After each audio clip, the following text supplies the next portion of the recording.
পানিহাটির খাদি ভবন, যেখানে রয়েছে রন্ধ্রে রন্ধ্র ইতিহাস। এই অঞ্চলে যারা যারা থাকতেন তাদের মুখে শোনা কথা যে এখানে গান্ধীজি দীর্ঘ সময় ধরে থাকতেন। গান্ধীজির সেকেন্ড ওল্ড এজ হোম বলা হয় এই জায়গাটিকে, এবং এই জায়গাটি দীর্ঘদিন ধরে রক্ষণাবেক্ষণের অভাবে কার্যত কিন্তু ধুঁকছে। ফলত সেই জায়গা রক্ষণাবেক্ষণের প্রয়োজন রয়েছে। ইতিমধ্যেই রাজ্য সরকারের তরফ থেকে এই জায়গাকে রক্ষণাবেক্ষণের জন্য দেওয়া হয়েছে ৭৬ লক্ষ টাকা। পানিহাটি পৌরসভার কাছে সেই রক্ষণাবেক্ষণের জন্য রাজ্য সরকার বলেছেন যে এই জায়গায় সঠিক রক্ষণাবেক্ষণ করতে হবে, এবং সেই ৭৬ লক্ষ যে টাকা দেওয়া হয়েছে সেই টাকা দিয়ে কিন্তু এই গোটা জায়গাটা হবে রক্ষণাবেক্ষণের কাজ। এই জায়গায় যেখানে দাঁড়িয়ে রয়েছে আমি, ভাবলে এখনো পর্যন্ত গায়ে শিহরণ জাগে।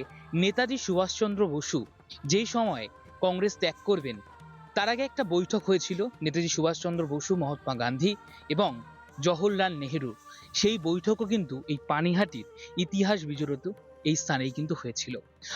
আজও বহু ইতিহাস কিন্তু তরতাজা রয়েছে এই মাটিতে। এখানে খাদি উৎপাদন, ঘিয়ের উৎপাদন, এছাড়া আরো বিভিন্ন জিনিসের উৎপাদন প্রক্রিয়াও কিন্তু এই জায়গা থেকে হতো। ফলত বহু মনীষীদের স্পর্শ কিন্তু রয়েছে, ছোঁয়া কিন্তু রয়েছে পানিহাটির এই পুণ্যভূমিতে, যেটা রক্ষণাবেক্ষণের দায়িত্ব নিতে চলেছে রাজ্য সরকার।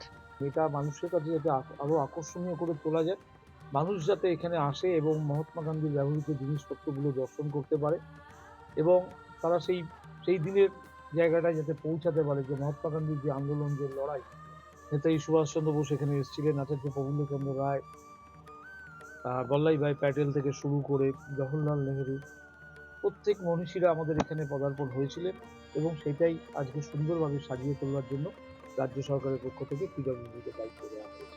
আমার শহর পানিহাটি থেকে জয়ন্ত মজুমদার, কলকাতা টিভি।